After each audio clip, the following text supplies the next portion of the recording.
Suite de notre série de portraits de campagne, nous avons le plaisir aujourd'hui d'accueillir Sonia de la Provôté.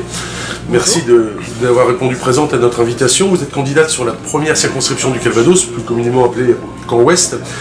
Tout d'abord, qu'est-ce qui vous a poussé à vous présenter à cette élection ?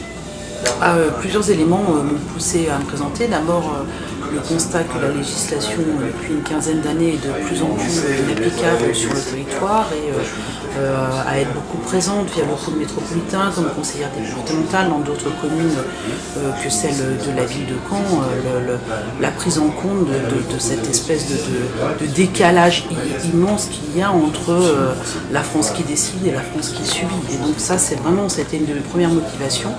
Et puis l'envie aussi qu'on traite enfin cette question de l'équité entre ces fameux territoires dont on ne parle pas. On parle beaucoup des métropoles, des grands pôles urbains, des grandes régions, des grandes intercommunalités, et puis tout le reste, les villes moyennes, les territoires ruraux qui sont présents dans la circonscription. On en parle peu, il y a des habitants, c'est pas que la question de l'agriculture, et donc c'est un vrai sujet. Une grande partie des Françaises et des Français se sont abandonnés. Puis le troisième sujet, c'est évidemment défendre Caen.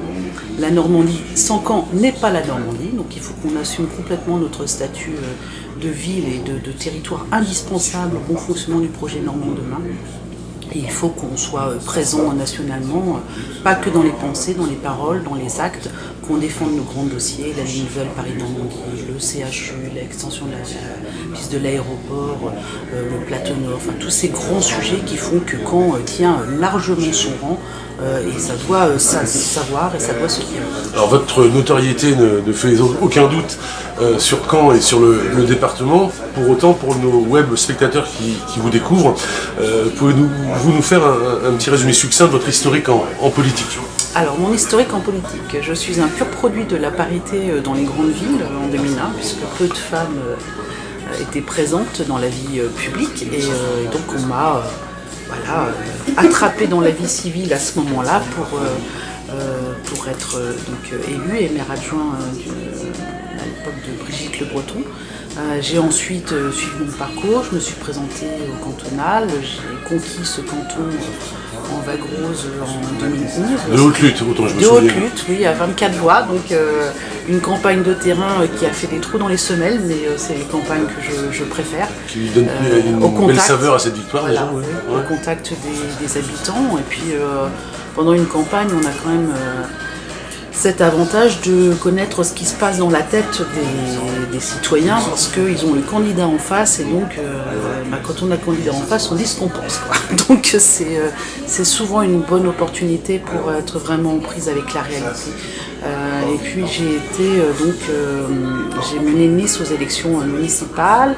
Au second tour nous nous sommes associés avec Joël Bruno et donc je suis première adjointe de la ville de Caen. Alors qu'est-ce qui fait de vous, à vos yeux, le meilleur candidat pour rejoindre l'Assemblée nationale le 18 juin au soir ?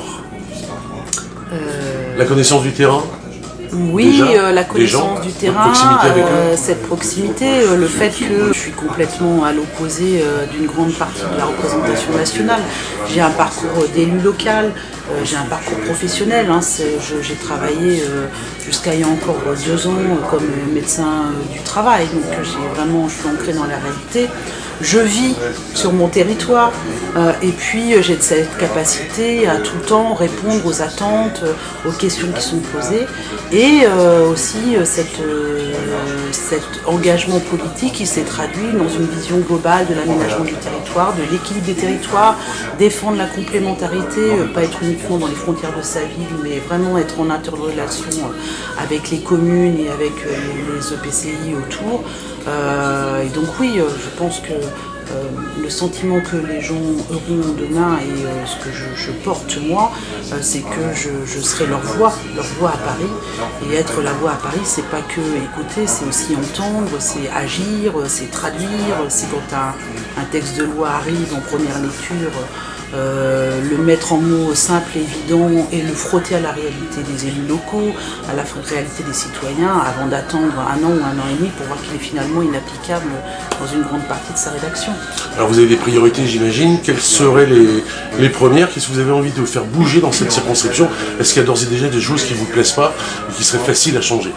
Ce qui me plaît pas, c'est qu'il y a une partie de la circonscription plus rurale qui a vu une partie de ses commerces partir, a vu une partie des services publics, des services de l'État partir, sans qu'on ait soit vraiment posé la question de qu'est-ce qui va arriver à ces habitants qui ont quand même envie de vivre, de vieillir, d'être des citoyens, pas des sous-citoyens, dans leur commune, avec en outre ce qui fait quand même la qualité de notre pays, des paysages extraordinaires, une qualité environnante extraordinaire. Donc un de mes sujets, c'est vraiment cette équité rurale urbaine, comment on accède aux soins, comment on traite la question des déserts médicaux.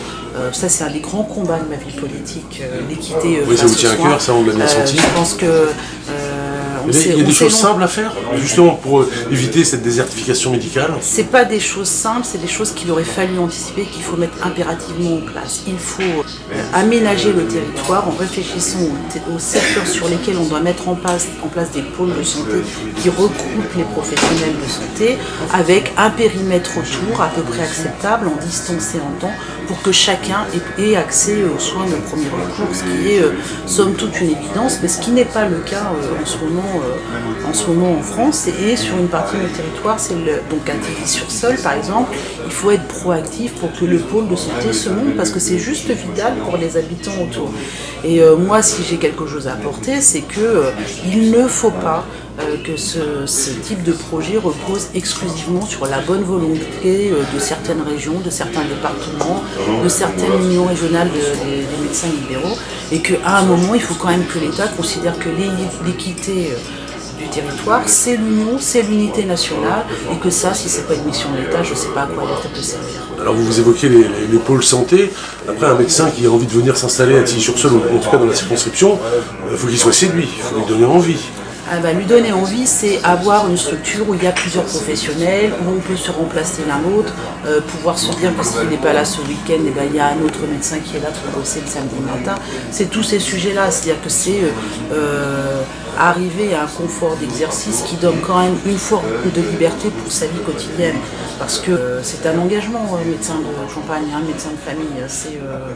Et quand on est tout seul dans son cabinet, parce qu'on aime ça, parce qu'on aime les gens, parce qu'on aime ce métier et qu'on a le sentiment d'une utilité importante, c'est compliqué quand même de trouver les moments de liberté où on a sa vie à soi et on s'occupe de sa famille et puis de soi tout simplement. Et donc à l'époque actuelle, on ne peut pas considérer qu'il est normal que certains métiers aussi indispensables se déroulent dans des conditions aussi inacceptables. Alors un mot sur votre suppléant qui lui aussi a son importance dans votre campagne et dans votre démarche. Qu'est-ce qui vous a motivé dans le choix de Ludwig Wilow ? Ce qui m'a motivé, c'est plusieurs choses. D'abord, parce qu'on fait un binôme dans notre canton et que j'ai beaucoup travaillé avec lui. On est côte à côte en politique depuis un certain nombre d'années. Il est jeune, Ludwig, mais il a le sens de l'engagement. Il a le sens des habitants, du contact, on est assez assortis de ce point de vue-là. Il écoute, il sait, il travaille, il est travailleur. J'aime bien les bosseurs. Je pense que c'est une grosse qualité. Ouais. Mais il faut être bosseur, quoi. C'est bien quand on est élu, ça fait partie des qualités qu'il faut avoir. Parce que être bosseur, c'est être disponible aussi. C'est très important. Et puis il est engagé aux Républicains, il est délégué de la première circonscription, il connaît bien le territoire. On est extrêmement complémentaires, il est très investi au niveau de la ville de Caen sur des questions qui me tiennent à cœur comme l'aménagement, l'urbanisme au niveau de la communauté urbaine. Moi, si je suis élue demain, évidemment, je ne resterai que conseillère municipale de Caen.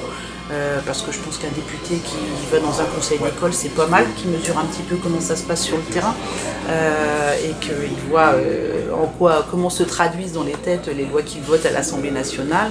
Mais il ne faut pas être plus, c'est-à-dire que c'est compliqué de tout faire, il faut aussi il faut avoir la disponibilité, le temps. Et donc lui, il sera vraiment, il sera très présent à l'échelle du canton et un peu autour, première couronne de Caen, et il apportera son travail de fond, de quotidien dans la gestion de la circonscription. Et moi, je pourrais aussi, comme ça, me consacrer beaucoup à la partie vers Tilly et puis toutes les communes autour pour lesquelles j'ai beaucoup d'affection et que je souhaite vraiment défendre comme étant des qualités et aussi des moteurs de notre circonscription. Alors on va permettre à ceux qui nous regardent de faire plus ample connaissance avec vous, Sonia de la Provôté.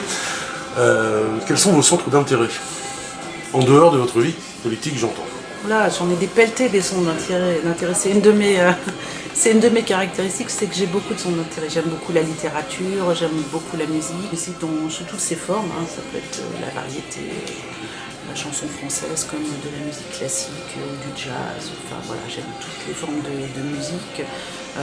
J'aime beaucoup les paysages et la nature, qu'ils soient de mer ou qu'ils soient de terre. J'aime beaucoup la peinture. J'aime beaucoup l'écriture, j'écris à mes heures. Donc beaucoup de passion. J'ai beaucoup de passion et en fait je suis une passionnée de la vie. Je suis une passionnée de la vie et donc quand on est passionné de la vie et de tout ce qui fait le sel, le piment de la vie, en réalité on a toujours du temps parce que tout le temps est consacré à ça aussi. Et la politique c'est un peu l'expression de ça aussi, c'est l'amour des gens et l'envie de se retrouver. Alors comment arrivez-vous à concilier cet engagement politique de tous les instants avec votre vie de famille? Je rappelle que vous êtes aussi maman, on ne l'a pas dit, d'une famille nombreuse. Voilà. J'ai 4 enfants. Alors la conciliation de tout ça, ça ne doit pas être simple. Ah non, alors ça c'est... C'est une vraie gestion au là, quotidien? c'est hyper acrobatique, donc j'aime bien la gymnastique aussi, on va dire ça comme ça. Non, c'est pas simple. J'ai des ados, et puis un petit dernier, parce qu'on a un peu traîné avec mon mari, donc voilà, un petit dernier qui va avoir 8 ans. Eh bien, c'est pas la même chose, les ados et un petit dernier de 8 ans, et donc je jongle avec les âges, j'essaie d'être disponible et là quand ils ont besoin, donc c'est à moi aussi de sentir quand le besoin est là, parce que évidemment... Il y a des reproches, des plus grands notamment, des fois, sur votre absence de la maison. Ils comprennent votre démarche, j'imagine, ils la soutiennent. Les enfants ont vécu ça depuis qu'ils sont petits, tous. Donc ils ont un peu cette habitude et je connais aussi des mamans puis des papas qui sont très disponibles et qui ne consacrent pas tellement plus de temps à leurs enfants. Donc je pense que ça c'est pas tant le temps passé que la qualité du temps passé, ça j'en suis intimement convaincue et plus ça va j'en suis intimement convaincue. Les enfants de toute façon quoi qu'on fasse on ne maîtrise pas tout. Il y a aussi leur vie à eux, les opportunités, ce qu'ils vont rencontrer dans leur vie, donc ça on ne le maîtrise pas. Donc ce qu'il faut donner c'est des valeurs, une nouvelle image, beaucoup d'amour et d'affection dès qu'on peut. Beaucoup de dialogue, d'explications aussi. Oui, on a même des grandes conversations politiques avec. Ils sont toujours d'accord avec vous? Avec mes aînés. Ah non, justement, alors là, surtout pas, faut surtout pas qu'on soit d'accord. La liberté d'esprit, c'est juste indispensable. Et moi qui suis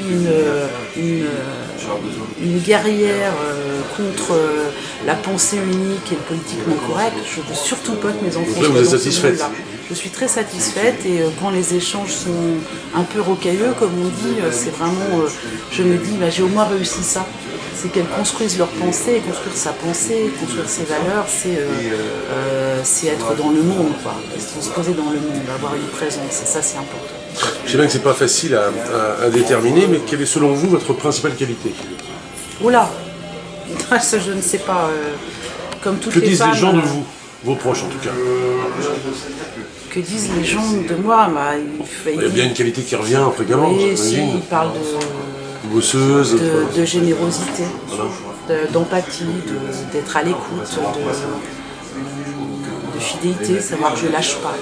Je lâche pas. Alors, encore plus difficile, votre défaut. Ah si, les défauts, ça c'est plus facile. J'ai dit un défaut. Un défaut, quel est mon Impatience, défaut